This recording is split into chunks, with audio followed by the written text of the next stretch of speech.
black sands. It's called Kiara. So yeah, I started with the drums here. 909 kick, which is, I don't usually use too many kind of synthetic drums, but for this one I wanted to just build a beat out of old drum machine sounds. I've got files of like old Linn drums, 909s, Dr. Rhythms. So this was a beat made out of old drum machine sounds. So yeah, 909 kick. I wanted to get a bit of a swing on it, and I did that manually rather than using any sort of MIDI templates. Actually, I'll just play the whole beat as it stands.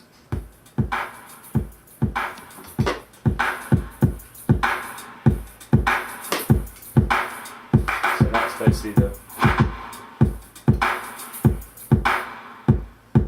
it's just straight 909 kick. There's nothing else on there. There's a little bit of this, just to give it a little bit of drive, using this PSP vintage warmer, which I use on loads of stuff, just to warm things up, give it a little bit of natural sounding distortion. I mean, it doesn't sound hugely different, but it just kind of brings out the sort of 71 low ends, just to kind of make it a bit more ballsy. Next thing was layering up snares. There's not really many snares. There's like this Dr. Rhythm like clap, which I've driven quite a lot. Put a little bit of reverb on as well. So that's it, just straight. Not that exciting.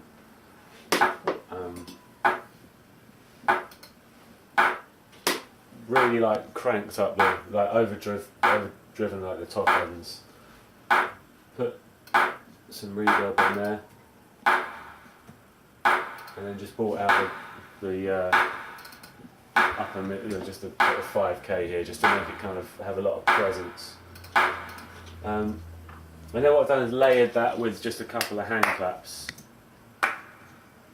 There's one sort of pan to the right, one pan to the left. Same again, just overdrove them a little bit. The 2 hand claps and the snare all slightly off axis, so they get that kind of overlapping kind of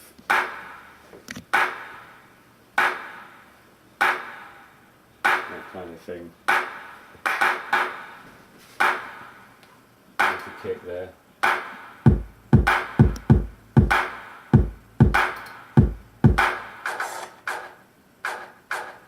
That's just some extra percussion I just threw in from contact here. Not really that exciting. It just kind of adds a bit more texture to the drums, wherever they are. Yeah, a few little bits of percussion just to pepper it up a little bit. And then I took the oh, there's another rim shot here as well.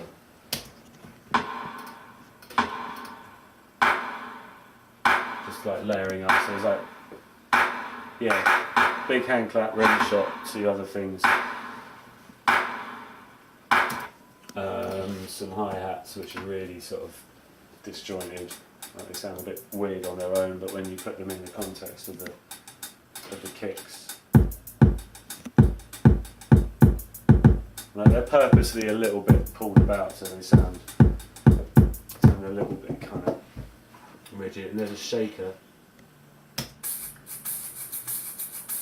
which is just like that, basically, down the microphone. But what I've done with this, I've got I've sidechained a lot of this stuff. I've put the kick out onto the bus channel, and then brought the sidechain in here on on the shaker, and a lot of other stuff in the track as well. So I just sidechained it through that bus. So just on its own, it's kind of straight. When you bring the kick in, so the shaker is just sort of filling the space where the kick is. And Another thing I did was to bounce all the snares together and really compress them just on their own. So you really can't hear it. It's literally just the sort of tail end of the compression, and then just mix that in to the top of it just to give it that extra push. So that's the drums. The next thing was to find, just to kind of throw a load of sounds at it, and the thing that I found worked was this heavily edited, distorted, I mean I don't even remember where it was from. I'll try and find the original source on its own. It was just this kind of, could have been, I think it was off some record or other. It was like, I think it was like a sort of old, sort of free jazz percussion record.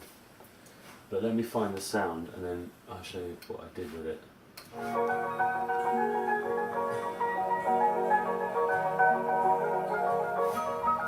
So yeah, that was the sample, which I think is a sort of like kind of proggy synth record from somewhere or other that I bought for $1 in the bargain bin. So the next thing I did with that was just to what I did, which is kind of what I always do, is just get a section of the drums. So I just got the beat and then just started playing around with that sound. So I just took that sample and just literally like laid it over the beat. It sounds kind of abstract, but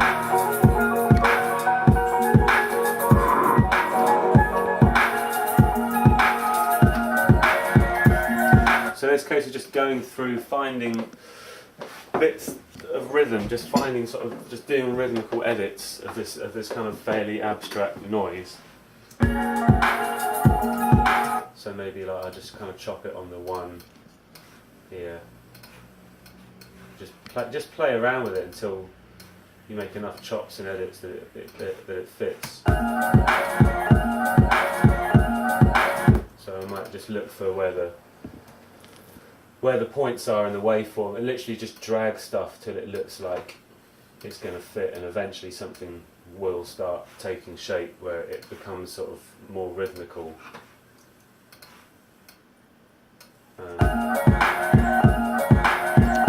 That kind of thing.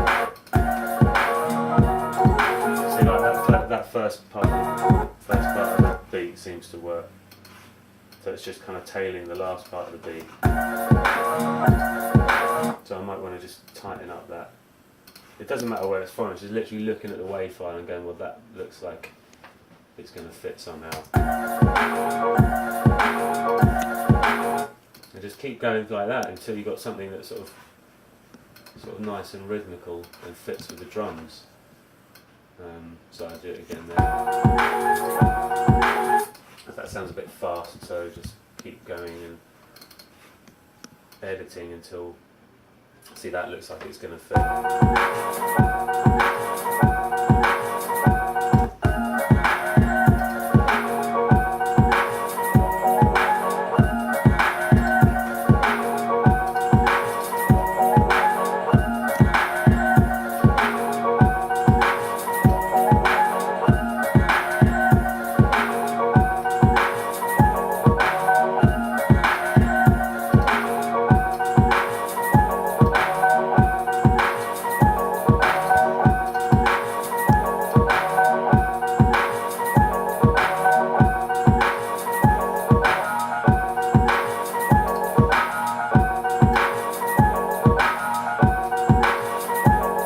So that kind of thing, so you've got the drums now.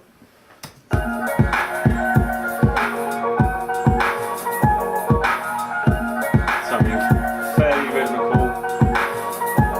And then it's just bringing out the harmonies, just trying to listen out for just throwing some notes against it and see what fits. But processing this a little bit further, bringing the side chain back in on it. So it fits even more with the drums now. So now it's really kind of sitting in with the beat.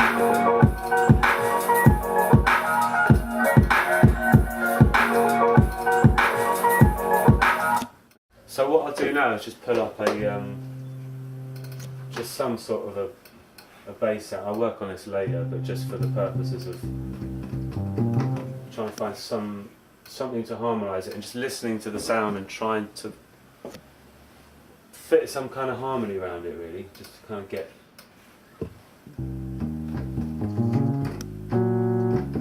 see what works. Just kind of throwing some notes against it and seeing how that pans out.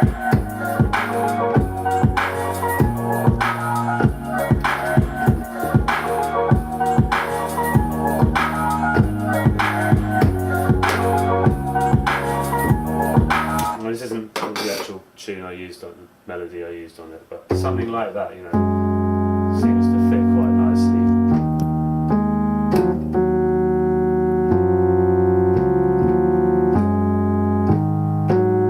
Which seems to kind of work.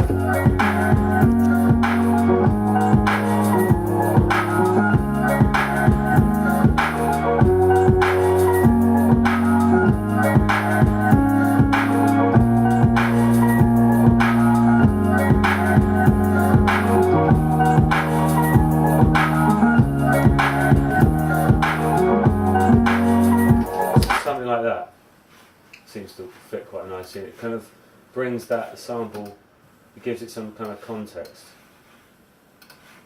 So I'll just record a bit of that in.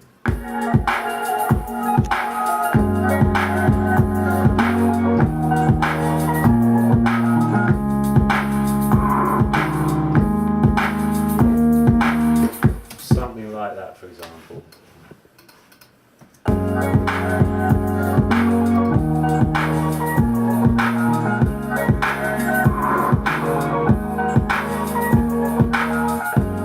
So that's kind of the basis of it. You've got the drums, the main sample, and some kind of harmony to work off. So then it's just a case of bringing in, just throwing other sounds against it, trying stuff, sampling things, processing it. Another thing I've done at this point is brought in some extra harmonies on the filler harmonic. This is like a string emulator. So I just loaded up a viola on here.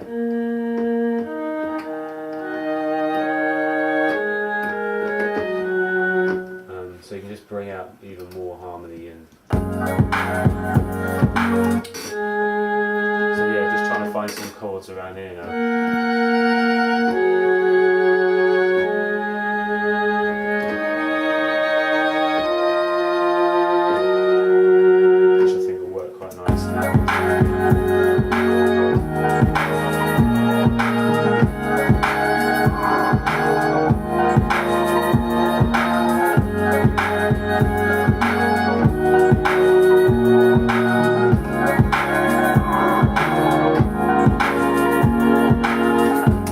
Yeah, that kind of thing.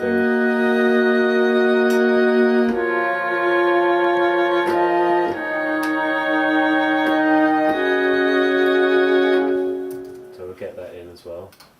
It's just really feeling around, seeing what kind of seems right at the time.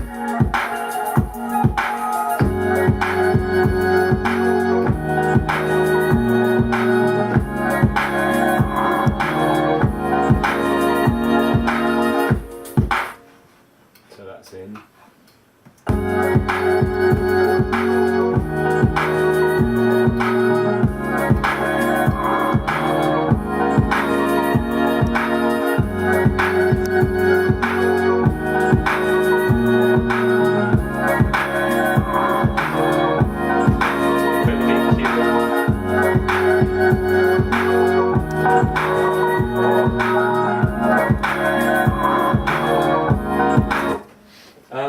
And then it's just adding stuff to it, finding some other elements that work. One thing I did on this was use this kind of 8-bit wobbly noise over here.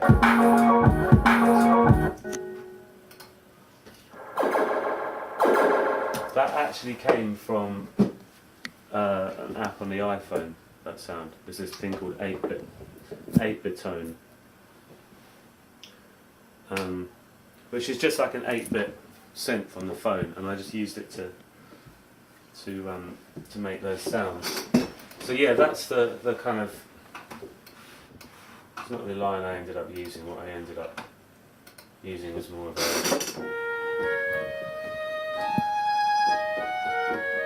Yeah, something like that. Something like that, yeah.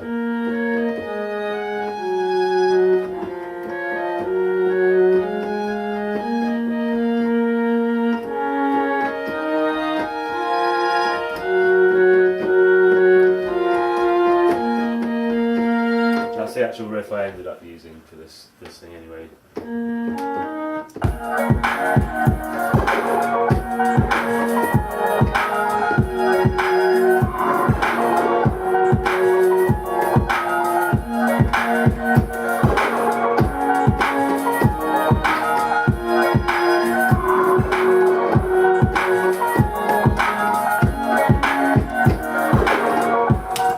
That was the string line. So I obviously took a bit more time after kind of writing that part in.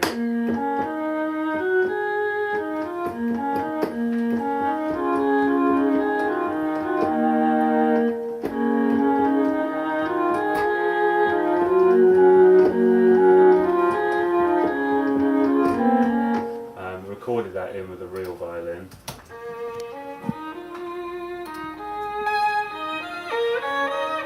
Just kind of sounds infinitely better than playing it on there.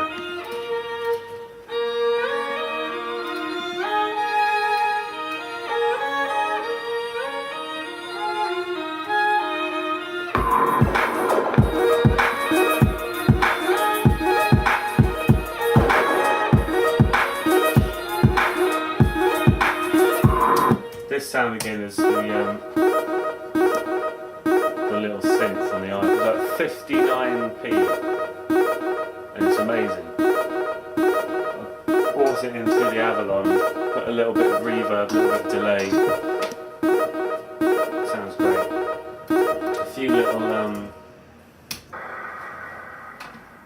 percussive noises just to add it. Give it a bit more depth. So also what I did, once I chopped up this main sample here, which is the main sort of atmospheric part of the tune, so then I bounced this down, put it on another put it on another track here. So just, it's quiet, but then what I did is really, rather than putting loads of effects on the first one, I put loads of effects on, kept that as the main part, and put loads of processing on this second part here. So I put it through a guitar amp simulator, Amplitude, which really drives it and makes it that guy there. Then put it through the same sidechain routing as everything else. Knocks off the low end, and then put a bit of stereo spread on it, and then layered that with the original, so it just gives it a lot more depth, rather than processing this one, just having that one sort of like sprinkled over the top of it, gives it a bit more, I mean, that's it just on its own. With this second layer, you get this. And with the kick side chaining both of them.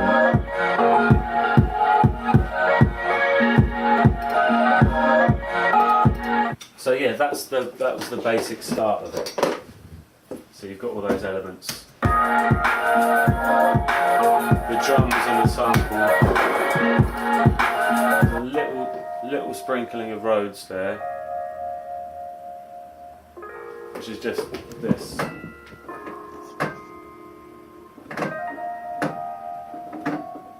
Overdriven a little bit, just kind of thrown in over the top to give it a bit of. It's really subtle. So the bass, after I'd written and decided what the harmonies were going to be, I actually recorded the bass on this guy, on the Elisa's Micron. And there's two layers. There's just a really basic sub bass.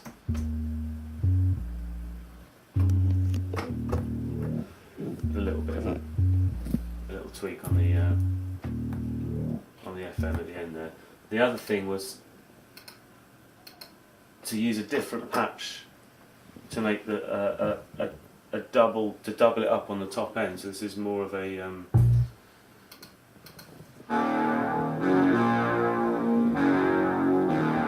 it's the same line, but just on a different patch.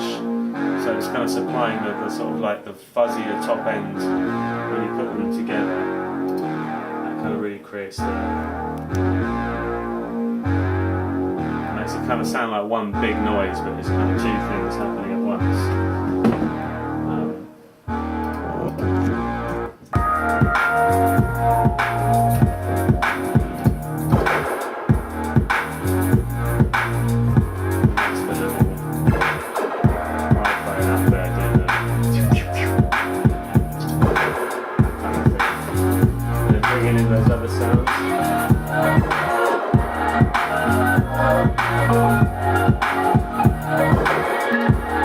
And throughout it's peppered with little noises that I've sampled in off records and tuned around a little bit. There's a little voice sample there, there's a harp somewhere else I can't find, but apparently it's on here.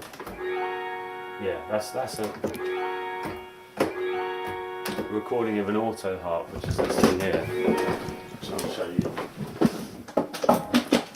this thing here, which I've used a few bits of stuff. So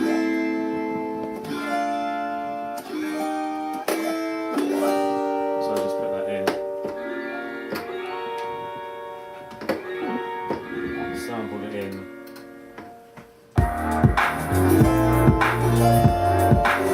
Obviously that's out of tune with the rest of the track because it needs pitching up in the sampler, but that's where that sound came from. So it's just messing around, throwing in little bits of sounds that seem to work. That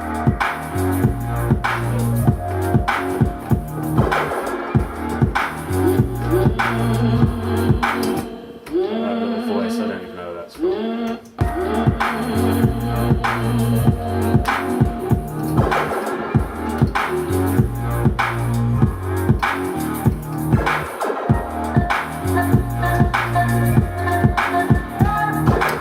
Same with that sound, that little voicey. Ooh. Don't know where that came from. Yeah, same with this stuff. It's just like looping up little bits of harps. Just chucking it in manually, you know, just like over the top wherever it fills. And that voice is the same kind of thing. It's like a. Let's have a look. It's something like this. Oh yeah, that's it.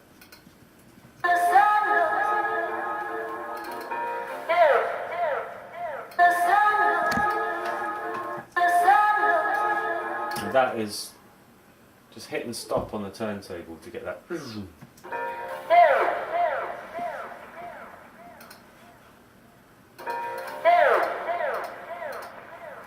You know, I've thrown in again some more kind of ambient noises, which is just. I mean, the stuff I'm sampling these days is more abstract sound than actual hooks and loops, and so I'm finding all this weird stuff like this thing, which is a recording of an installation wind harp from the 60s, which was like built on a hill. It's just this thing that drones around in the wind, so that's what that noise is, which is a noise that starts the whole track. It's this weird little wind harp thing.